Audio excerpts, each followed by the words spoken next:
News24।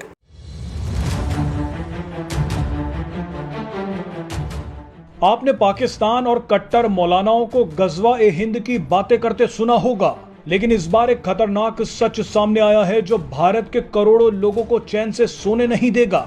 2047 तक भारत को एक मुस्लिम देश बनाने की तैयारियां जोरों शोरों से चल रही हैं।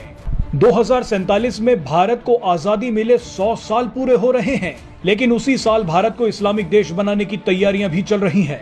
डराने वाली बात यह है कि ये षड्यंत्र भारत के अंदर बैठे कट्टरपंथी कर रहे हैं। दरअसल एक मामले की सुनवाई करते हुए बॉम्बे हाई कोर्ट ने प्रतिबंधित संगठन पॉपुलर फ्रंट ऑफ इंडिया यानी पीएफआई के 3 सदस्यों को जमानत देने से इनकार कर दिया। इन तीनों के नाम आरे खान, उमर पटेल और कय्याम अब्दुल शेख हैं। बॉम्बे हाई कोर्ट ने जमानत ना देने का जो कारण बताया है वो आपको हिलाकर रख देगा। कोर्ट ने कहा है कि प्राइमा फेसी रिकॉर्ड से संकेत मिलते हैं कि आरोपियों ने 2047 तक भारत को एक इस्लामिक देश में बदलने की साजिश रची थी। हैरानी की बात देखिए कि प्रथम दृष्टया ही कोर्ट को यह लग गया कि ये तीनों लोग कितनी गहरी साजिश रच रहे हैं। अगर इन्वेस्टिगेशन हुई तो ना जाने क्या क्या मिलेगा। यहाँ ध्यान देने वाली बात यह है कि पीएफआई के सिर्फ 3 लोगों ने कोर्ट को यह कहने पर मजबूर कर दिया कि ये भारत को इस्लामिक देश बनाना चाहते हैं।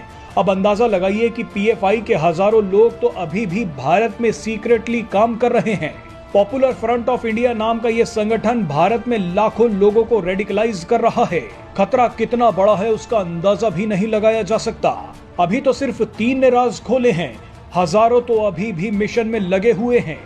जानकारी के लिए बता दें कि केंद्र सरकार ने 2022 में पॉपुलर फ्रंट ऑफ इंडिया को प्रतिबंधित कर दिया था। पॉपुलर फ्रंट ऑफ इंडिया यानी पीएफआई केरल से संचालित होने वाला एक कट्टर इस्लामिक संगठन है, लेकिन मक्कारी देखिए कि यह संगठन खुद को मुस्लिमों और वंचितों की आवाज बताता है। पीएफआई का दावा है कि इस वक्त देश के 23 राज्यों में उसका संगठन सक्रिय है, यानी गज़वा-ए-हिंद की तैयारी भारत के 23 राज्यों से चल रही है। देश में कई जगहों पर हिंसा, दंगों और हत्याओं में पीएफआई का नाम सामने आता रहा है।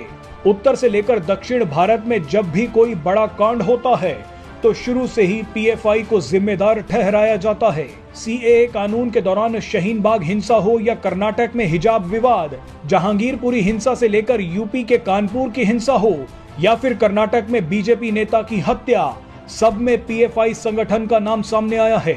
पीएफआई के कनेक्शंस तो पाकिस्तान से भी हैं।